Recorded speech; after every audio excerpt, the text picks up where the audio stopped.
let's talk about followers.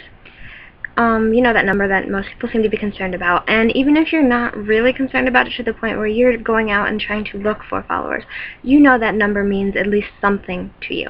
It means that someone out there cares about what you have to say if you're a personal blog, or just wants to follow you for whatever reason. Having a lot of followers makes you feel good. We all know that. Gaining followers makes you feel good. Losing them, some people get pretty emotional over it, I'd say. At a certain point, you kind of just stop caring about that. After I hit like maybe 1,000, I think it was actually before that, I really just didn't care anymore. I was just like, okay, whatever, unfollow me. You have a reason for doing it, I don't care. Some people go a little crazy though with like their number. They set goals. I'm not one to set goals of followers. They're people. They're not like, it's not like you're trying to win a race or something. It's not something you should set goals for. They follow if you want to follow. They follow you if they want to follow you, and I mean, you can do stuff to aid that, but at the same time, it's just a number. There are people though that follow back completely, like every blog. I don't see the point in this. The first 100 blogs, the first 100 followers I got, I followed them back.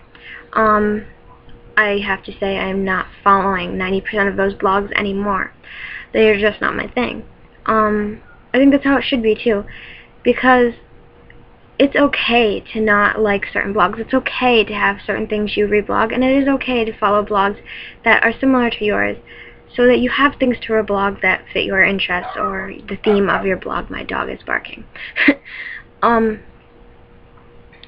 It's not really rude to just not follow back some hipster blog that follows you if you're not a hipster blog, if you don't like hipster blogs.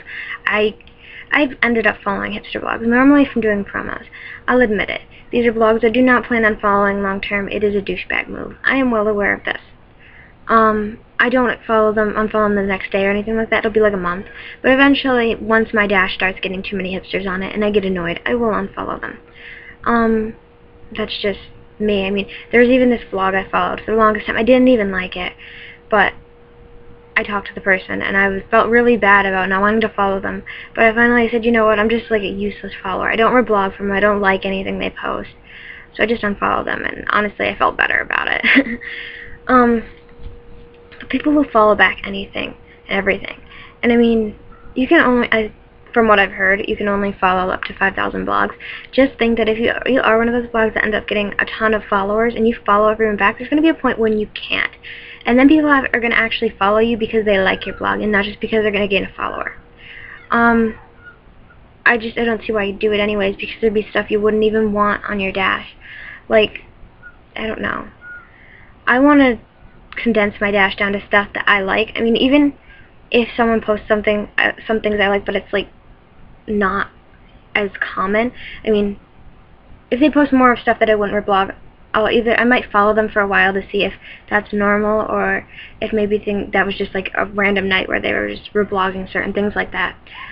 But if they keep posting like that, I'm going to unfollow them. I want blogs that are like full of stuff that I'm going to reblog. I want to reblog from you a lot if I'm going to follow you. Otherwise, it's just wasting a spot on the blogs I can follow for a blog that I would actually like. It's not that your blog's bad. It's not that I don't like you. It's just, there'll be people out there that'll follow it. It just won't be me.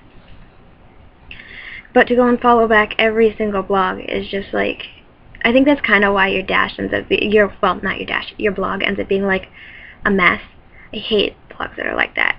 They're the ones that they post a little bit of everything, so you don't really know what to expect if you were to follow them. I don't follow blogs like that. I like to know, okay, well, this person posts all these quote stuff, or this person posts a lot of people. Those aren't blogs I'd follow.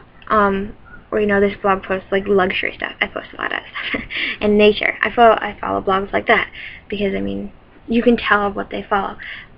But random blogs, I mean, if I do ratings, on the odd chance that I do them, I rate them low, because they're just like, you don't know what to expect. And I think that's what it comes from a lot of, is following back anyone. So you take a little bit of this and a little bit of that and a little bit of that and cram it into this blog, and it just looks horrible. Sorry. It's just being honest. But at the same time, doing that to get a lot of followers is pointless, because that person that just followed you is basically doing it for the follower. They don't genuinely, well, they might, but chances are they don't genuinely like what you post. So it's worthless. It's pointless. It's just a number. I'd rather have 5 followers that actually like what I post than 10,000 that just follow me for a follow back.